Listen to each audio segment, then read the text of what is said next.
Are we there? If you're not there yet, just raise your hand. All right, the book of Habakkuk, keep looking.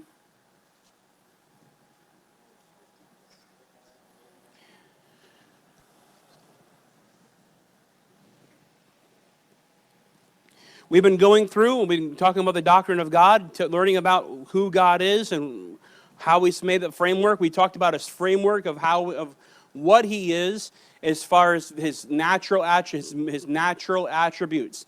These are the ones we're going to get into now are about His moral attributes. And again, God's natural attributes are what He is, how He operates. When we look at His moral attributes, God cannot change, and we know that. So how He operates in His moral attributes is in direct proportion of His natural attributes, right? We got that? He's not going to shapeshift, all right? So in Habakkuk chapter number 1, it says this, the burden which Habakkuk the prophet did see, O Lord, how long shall I cry, and thou wilt not hear? I even cry out unto thee of violence, and thou wilt not save. Why dost thou show me iniquity, and cause me to behold grievance? For spoiling and violence are before me, and there are that raise up strife and contention. Therefore the law is slacked, and judgment doth never go forth. For the wicked doth compass me about the righteous, therefore wrong judgment proceedeth. Behold ye among the heathen, and regard, and wonder marvelously. For I will work a work in your days which ye will not believe, though it be told you. For lo, I raise up the Chaldeans, that bitter and hasty nation, which shall march through the breadth of the land, to possess the dwelling places that are not theirs. They are terrible and dreadful. Thy judgment and their dignity shall proceed of themselves. Their horses also are swifter than the leopards, and are more fierce than the evening wolves. And their horsemen shall spread of themselves, and their horsemen shall come from afar. They shall fly as the eagle that hasteth to eat. They shall come all for violence. Their faces shall sup up as the east wind. They shall gather the captivity as the sand. They shall scoff at the kings, and the princes shall be a scorn unto them. They shall deride every stronghold, for they shall heap dust and take it. Then shall his mind change, and he shall pass over and offend, imputing this power unto his God. Art thou not from everlasting, O Lord my God, mine Holy One? We shall not die, O Lord. Thou hast ordained them for judgment, and, Almighty God, thou hast established them for correction. Thou art of purer eyes than to behold evil, and canst not look on iniquity. Wherefore lookest thou upon them that deal treacherously, and holdest thy tongue when the wicked devoureth the man that is more righteous than he? Boy, isn't that the truth? That's a good verse. It says in verse number 14, and makest men as the fishes of the sea, and as the creeping things that have no rule over them. They take up all of them with the angle. They catch them in their net. They gather them in their drag. That's the net, by the way. Therefore they rejoice and are glad. Therefore they sacrifice unto their net, and burn incense unto their drag. That's their net. Because by them their portion is fat. Hey, and their meat plenteous. Shall they therefore empty their net, and not spare continually to slay the nations? He's saying here, he's like, God, he says, aren't you God from everlasting? In verse 12, it says, art thou not from everlasting, O Lord my God, mine Holy One? Aren't you the eternal God? God, if you're eternal and you've been around and you're holy, how could you allow wickedness to continue? Where is your justice, God? Where is your wrath? And he says in verse number 13, he says in verse number 12, he says, hey, you've ordained them to judgment. Verse 13, thou art of pure eyes and to behold evil, and canst not look on iniquity. Wherefore lookest thou upon them that deal treacherously? Where are you? Those people that look upon the righteous and hate them because they're more righteous than them, where are you to defend them? God, where are you when the wicked world around us is getting continually wicked? Where are you? Why are you not stopping this? God, aren't you, you're of pure eyes and to behold evil. God, you're a holy God. Where's your justice? God, you're a holy God. Where's your wrath? God, you're a holy God. Where's your deliverance? Fitting for the end of June, I think. But go, if you would, take your Bibles to the book of Isaiah. It's to your left. To the book of Isaiah, chapter number 6.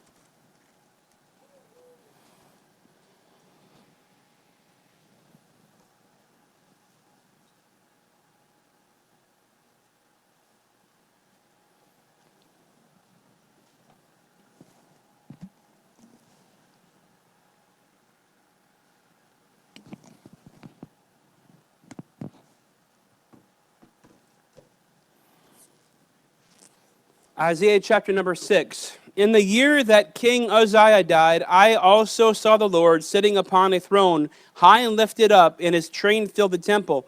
Above it stood the seraphims, each one had 6 wings, and with twain he covered his face, and with twain he covered his feet, and with twain he did fly. That's 6 wings for those who can't count, 2 times 2 times 2. And one cried unto another and said, Holy, holy, holy is the Lord of hosts. The whole earth is full of his glory. And the door of the post of the post of the door moved at the voice of him that cried, and the house was filled with smoke. Then said I, Woe is me, for I am undone, because I am a man of unclean lips, and I dwell in the midst of people of unclean lips. For mine eyes have seen the King, the Lord of hosts. And we can stop there for a second, but here the Bible says that God is a thrice holy God. When we look at God, when a man looks at God, we see holiness. If a person can look at God and see injustice, they're looking at God with their selfish lenses. They're looking at God with wrongfulness. They're looking at God through evil eyes. God, when we look at God as being perfect, the perfect sinless Son of God, but being the perfect sinless Lamb of God, He's God. When we look at the perfection of God, and we see Him, if we see unrighteousness in God, there's something wrong with us. Right? We know that God is holy, He's pure. It kind of gets me funny. This past week, there was somebody on there, and I got myself in a little bit of conversation with some of the people down in Orlando, some of the crowd down there.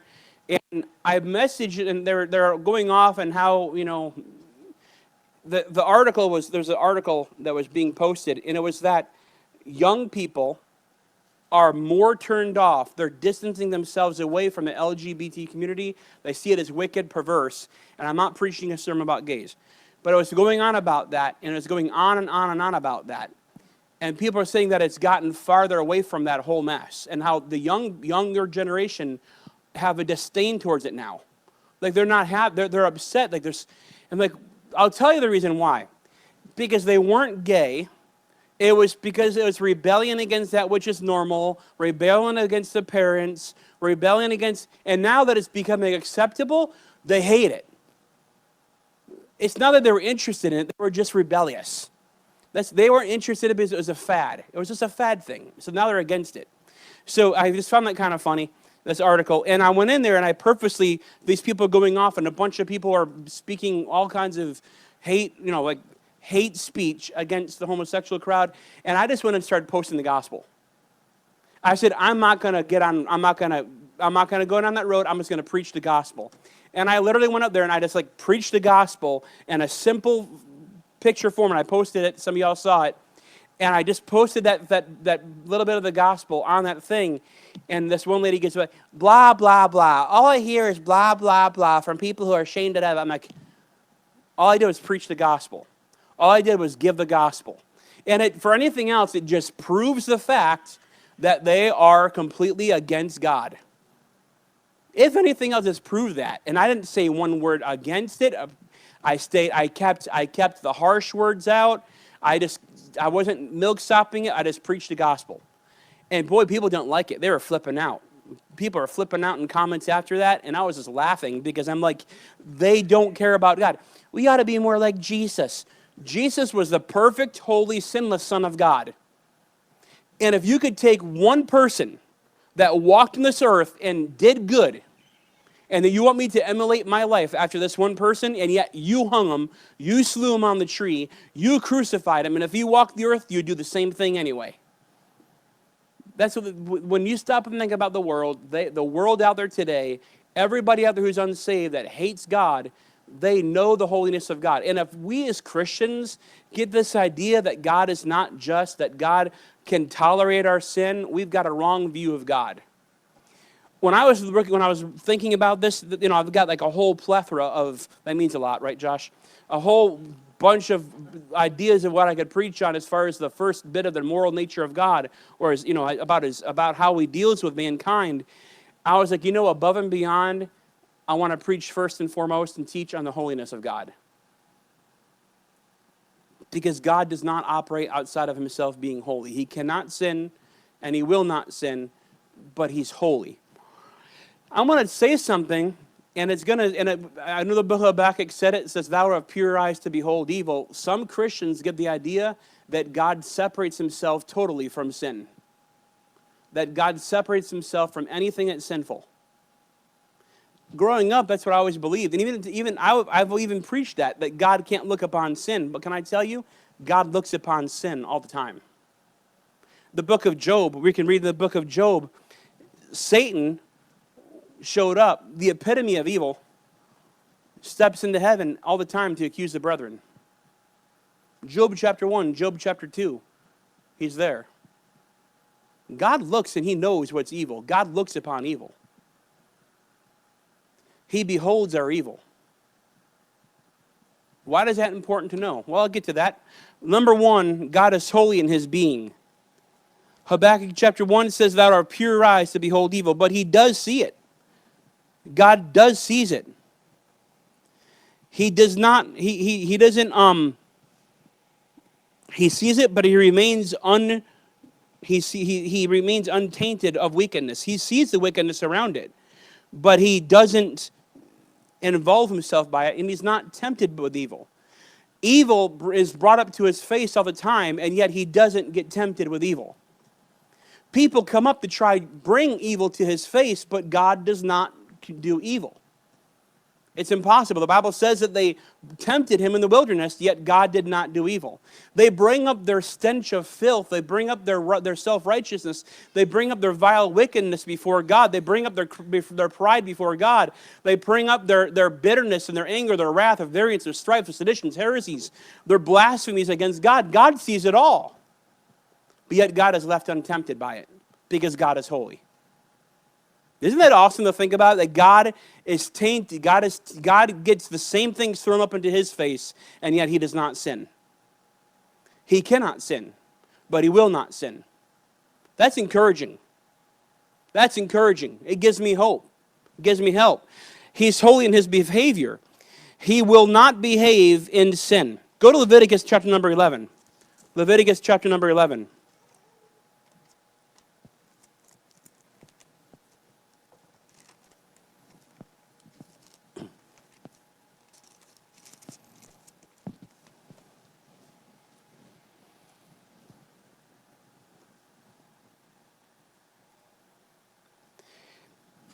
God sees sin the same way we see sin. And as believers, born-again believers, we see sin the same way God sees sin. Like, wait a second, back up. Well, again, the Holy Spirit of God, the eternal Spirit of God that's in us, that abides, the Holy Spirit of God, he's in us. He sees what we see.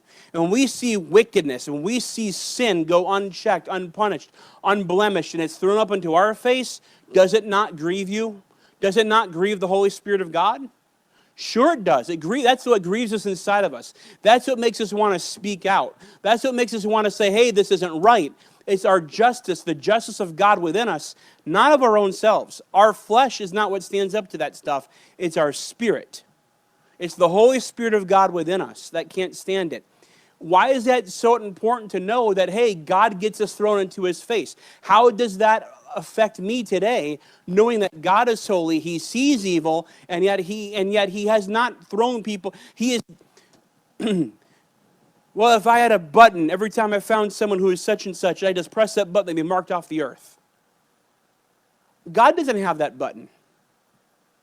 God sees the wickedness brought up into his face all the time, and yet God holds himself to the standard that he will not operate outside of holiness. That's encouraging. Isn't that not good to know we have a good God? Give me some feedback or I'm going to keep on talking. I'm glad to know that God is holy. I'm trying to cut this thing down to like under 12 o'clock, but I can go preach for an hour and a half. I can wax eloquent and put everybody to sleep. I can do that. All right. But Leviticus chapter number 11, verse number 45. Look at verse number 44. For I am the Lord your God, ye shall therefore sanctify yourselves, and ye shall be holy. For I am holy. Neither shall ye neither. I think it's the first time I said neither in a sentence. I usually say neither, okay? So I guess I'm not immutable. Neither shall ye defile yourselves with any manner of creeping thing that creepeth upon the earth. For I am the Lord that bringeth you out of the land of Egypt to be your God. Ye shall therefore be holy, for I am holy. If God is holy, we're supposed to be holy. Because the Lord is in, the Holy Spirit of God is in us. The eternal Spirit of God is within us. And if God sees the wickedness of the world around us, it ought to grieve us the same way it grieves God. And when we have sin in our life, it ought to grieve us the same way it grieves God. If a person can have a sin in their life and it goes unchecked, it ought to grieve us the same way it grieves God. It ought to. Because we have the eternal Spirit of God within us. We have that. That's our new nature. That's the Holy Spirit of God within us. And it ought to grieve us when we have sin. But to say that God doesn't look upon sin, God looks upon sin all the time. The Bible says in Ephesians chapter 1, grieve not the Holy Spirit of God, whereby you are sealed at the day of redemption. God sees the sin. God's not ignorant of the sin, but it says, thou art of pure eyes to behold evil. But he sees the evil all the time. He's brought it before him all the time. He sees the wickedness. He sees what's going on around us. He sees what's going on in our hearts and our minds, our thoughts. He knows the thoughts that's upon our bed chambers. He knows the thoughts when we're thinking all by ourselves. He knows our uprising and our down sittings. He knows when we're sitting in our house, when we're walking by the way. He knows our thoughts are far off. But it still grieves him when we sin. And it'll grieve us the same way. But he's holy in his behavior. Chapter number 20, Leviticus chapter number 20.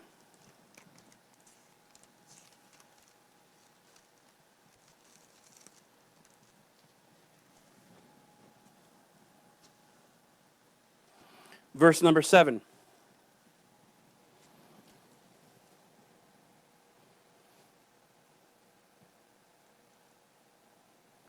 Sanctify yourselves therefore and be ye holy, for I am the Lord your God.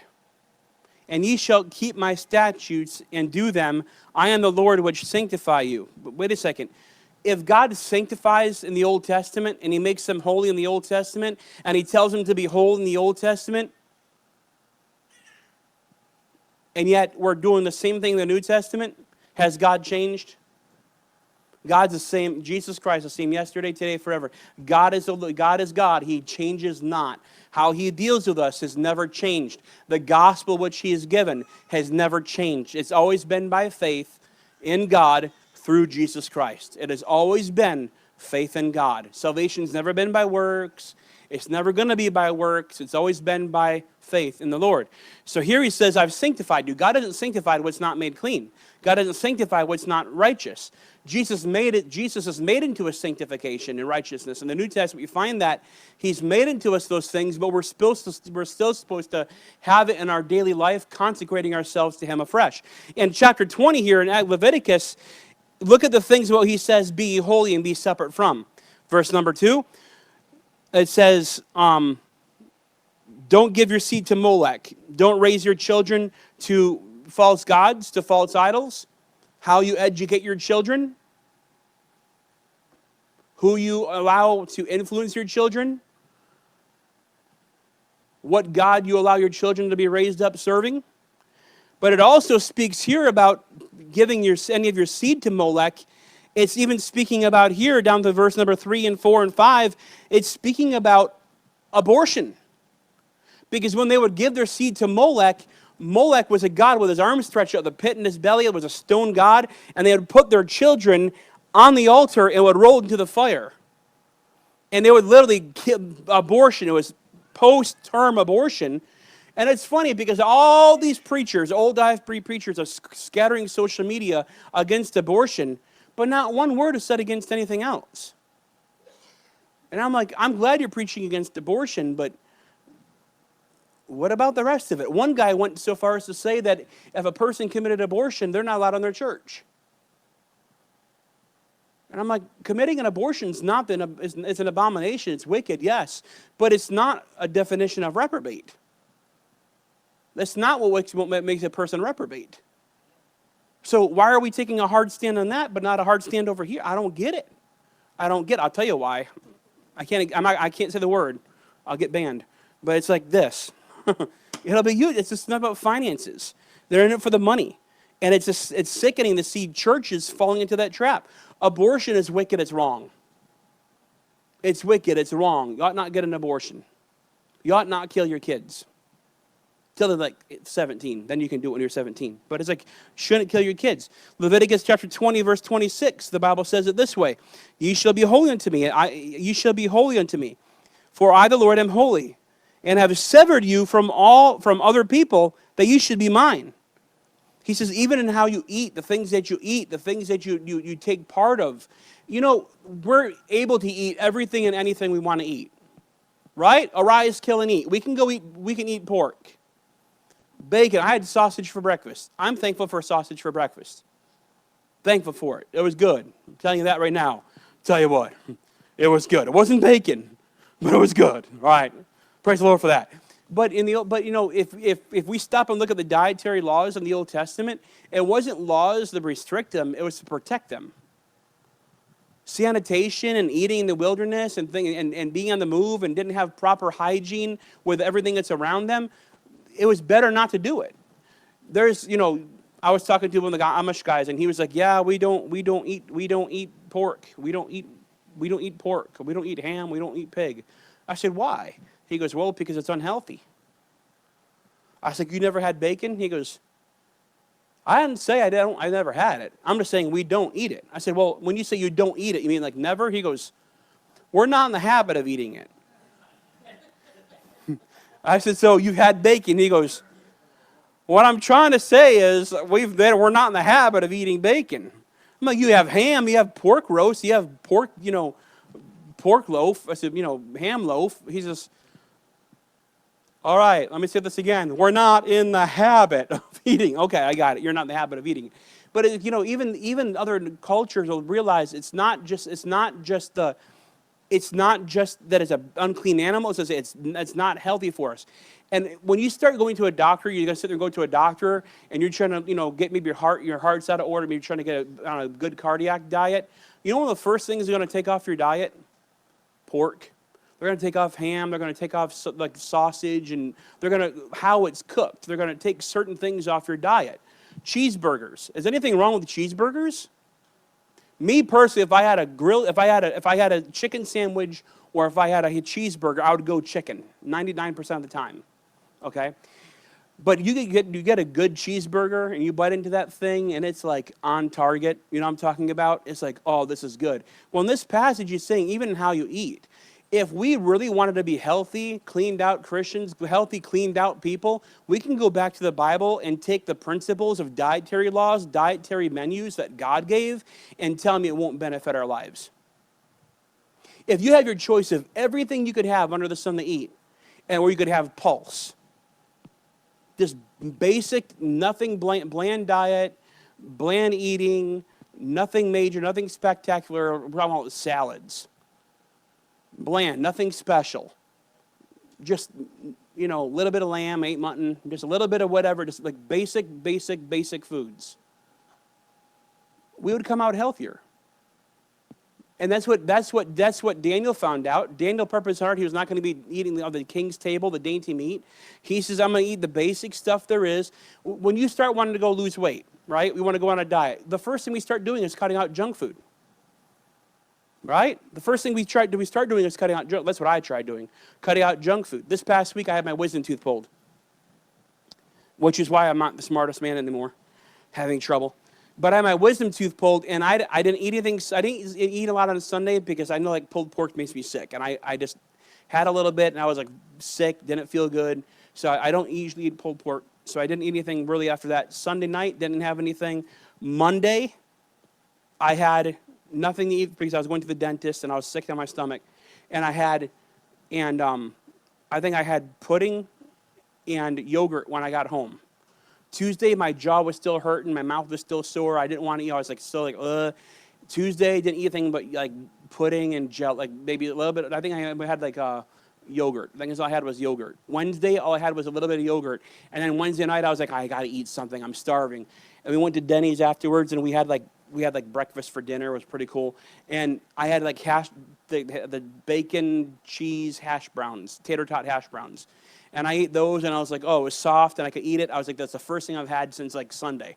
And I was like, oh. And then Thursday, I was still, my mouth was still sore. Friday, my mouth was still sore. Friday night, I came home, and I was like, I'm hungry. I need to eat something. And my wife had made meatballs. She had made some meatball sandwiches, and I had some meatballs, and I was like, oh, it was like, oh, it's like overbearing, like it is like, oh, like it was like not my first meal in a week that I wanted, like 5 days what I wanted was meatballs, you know, but I felt clean. I didn't eat anything but yogurt for a couple days. I was like, I felt clean inside. I was like, wow, I feel great. I gained 5 pounds, but I felt really good. And I was like, this is really good. When you want to diet, you want to start changing how you eat. You start changing what you do with your body. You know, you start changing your dietary habits. The first thing is we start cutting out the things that God says don't eat in the Old Testament. It's amazing how that happens. It's like our instant reaction is to go back and eat the things we want to go and eat ourselves. Well, everything that we go back and eat with is to be holy. We ought not be saturating ourselves with the craziness of the world around us, but even matters on how we eat and how much we eat, when we eat. That ought to change. You know, we ought to sanctify that to God too. All right, we ought to sanctify that to God too. If I learned this when I was younger, I think it would help me a lot with my size today. If I learned that how I eat, when I eat, is just as important to God as me not smoking or drinking. If I learned that when I was younger, it would have helped me out. You say, oh, you're the last person I would take dietary advice from. Well, great. Take it from God. Put a knife to their throat if you're given to man, given to appetite. If you can't consider diligently what's set before you, then you're in trouble. Choose what's necessary to live on, but don't be so enamored by the things of the world just to eat for the sake of eating.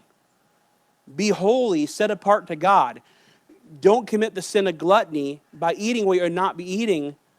Be wise about it. This morning I texted Robert, and I said, hey, Robert, when you stop and get coffee, grab me a decaf iced coffee. And afterwards I said, never mind, don't. He's like, do you want it or not? I said, no, I don't need it. I don't need the empty calories. It's 210 calories. I don't need it right now. I'll get it later. So it's like, okay. So he's like, he calls me, he says, are you sure you don't want it? I said, I don't want it. I don't want the empty calories. Are you sure? I'm like, man, I don't want those empty calories right now. I don't want them right now. But I'm battling over whether I want 210 calories, an empty decaf iced coffee with 2 sugar and some flavor. I mean, you think about it, like 210 calories, that's like eating 2 apples. I mean, when you stop and think about the calorie intakes, when we stop and think about it, even how we treat our bodies, it ought to be holy unto God. And yet we don't hear this kind of preaching outside of some churches. Some people have never even heard this kind of stuff because we don't consider past that part of being holy. So even as God wants us to be holy, we're still supposed to be holy. Well, we say, yeah, well, that's all the Old Testament. 1 Peter chapter 1, verse 16, the Bible says, be ye holy, for I am holy, saith the Lord. So here's Peter in the New Testament quoting the Old Testament saying, be holy. The same guy who was told to rise, kill, and eat is saying, hey, be holy. In Galatians chapter 2, it says, I am crucified with Christ, nevertheless I live, yet not I, but Christ liveth in me. And the life that I now live, I live by faith in the Son of God who loved me and gave himself for me. I do not frustrate the grace of God. So he's saying, this grace that I've been given, the life that I have, Christ living in me, I'm going to be holy because the things that I'm supposed to be in behavior and in being is that of God. Okay? So we need to have that same attitude that as God is holy, I'm supposed to be holy in behavior and my being and who I am and what I am. I'm supposed to be holy because it's God living in me. Go to Psalms chapter number 68. Psalm 68.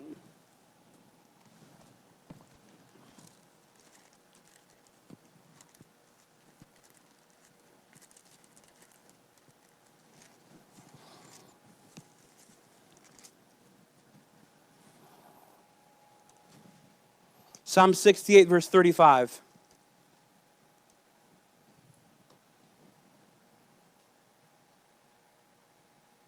O God, thou art terrible out of thy holy place. The God of Israel is he that giveth strength and power unto his people. Blessed be God. When we stop and think about it, God is not just holy in his being, God is not just holy in his behavior, but we're also finding differently these next verses that God is holy in his benevolence and how he blesses and how he deals with man. He's holy in that as well. Go to Matthew chapter number 5. Matthew chapter number 5.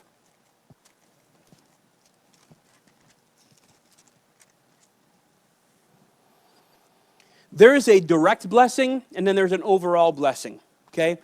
Everybody on the face of this earth has an overall blessing from God.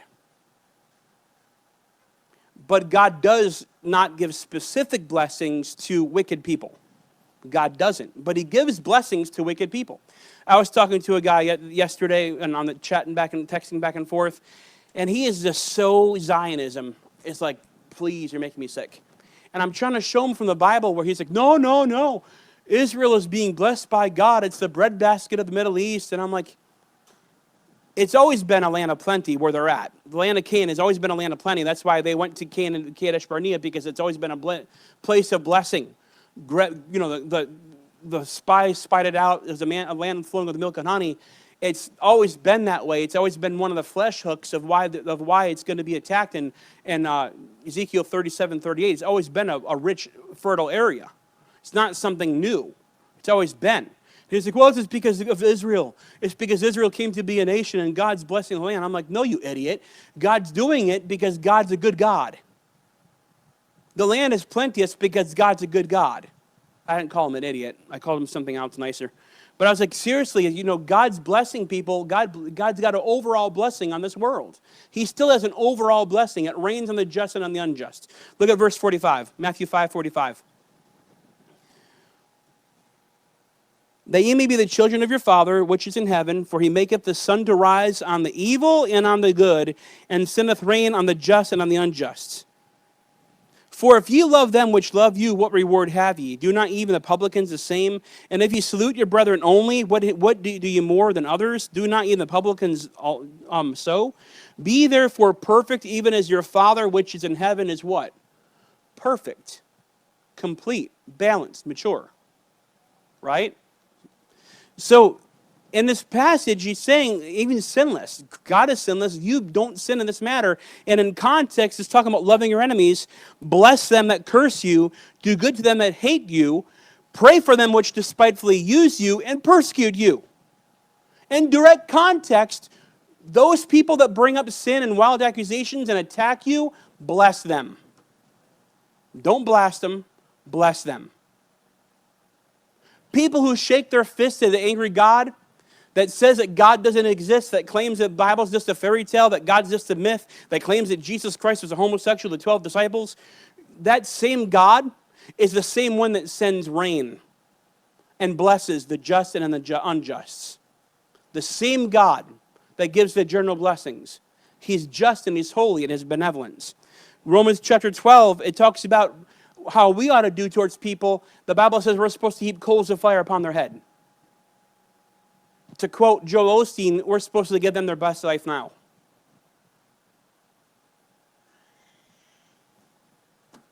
We're supposed to give it the best, because they're not going to have a good time at the judgment seat. at the great white throne, they're not going to have a good time for eternity. And I'm not saying go out of our way and give them gifts, but we ought to understand this is their best life now. And yet God still gives them blessings. God gives them rain. God gives them sunshine. God gives them shelter from the heat of the day. God gives them those things. God gives them those blessings because he's a holy God. God's a holy God. Matthew chapter number 13. I'm going to close with this passage. Matthew chapter number 13.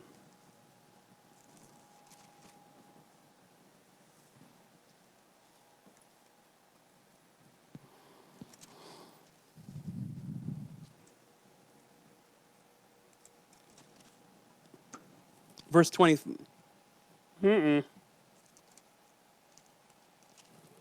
Verse 24.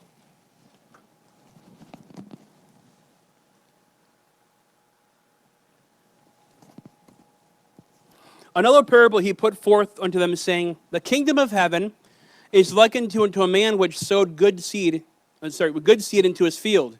But while men slept, his enemy came and sowed tares among the wheat and went his way. Tares are not wheat. They haven't decided what they're going to do yet. Okay? A tare doesn't become a wheat doesn't become a tare. They're two different things, right? We know that, okay? And his enemy sowed tares among the wheat and went his way. But when the blade was sprung up and brought forth fruit, then appeared the tares also.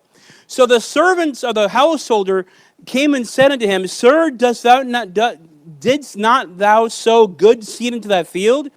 From whence then hath it tares? And he said unto them, an enemy hath done this. The servants have said unto him, Wilt thou then that we should go and gather them up?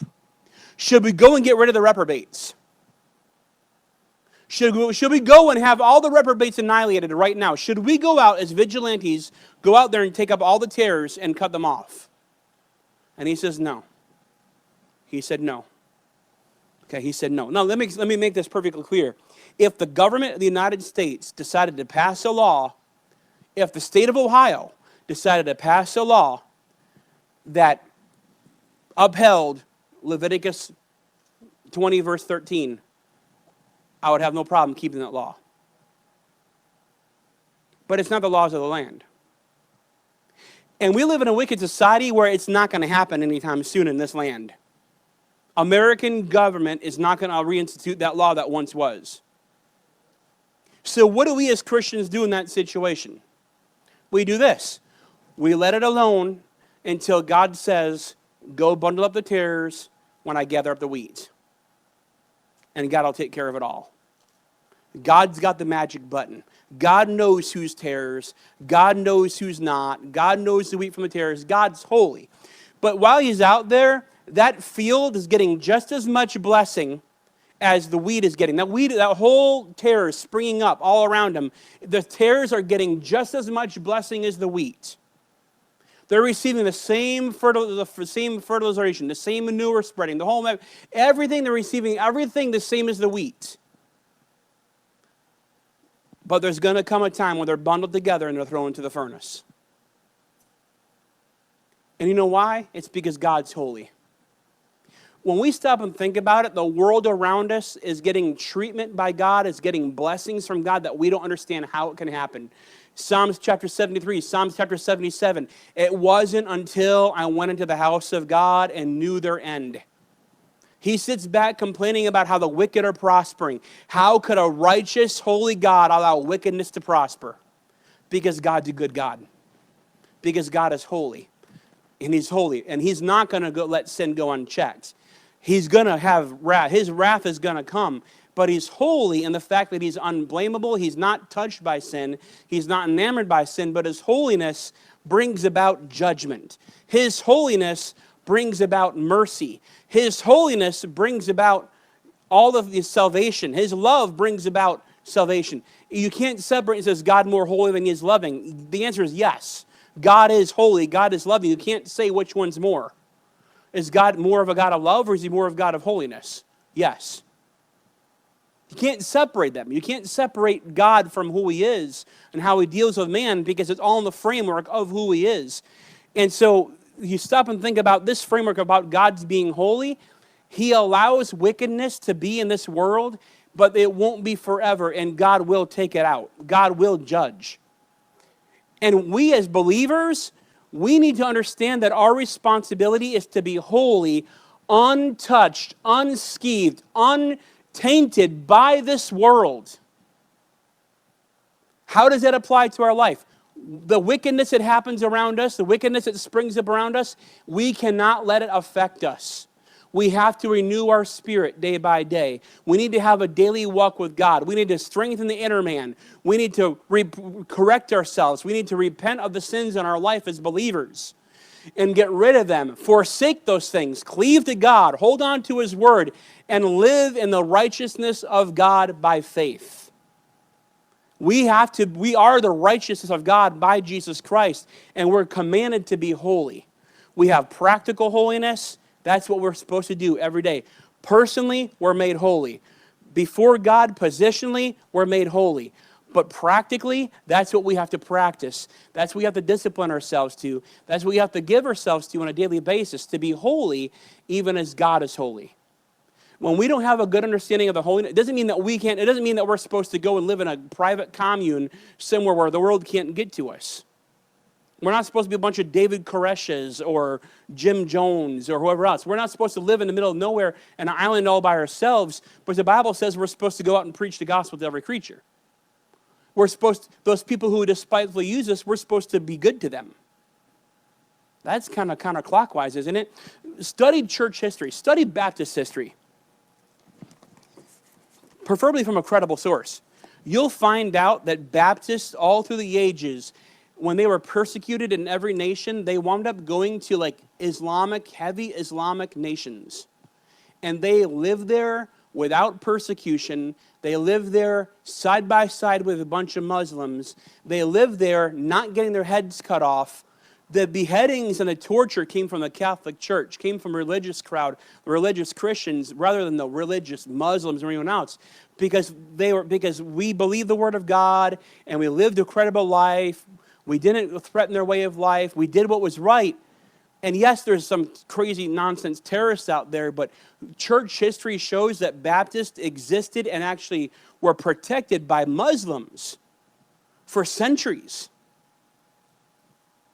when the world started going crazy. It's possible to live with people who hate us. It's possible to do good to them that hate us and despitefully use us. It's possible.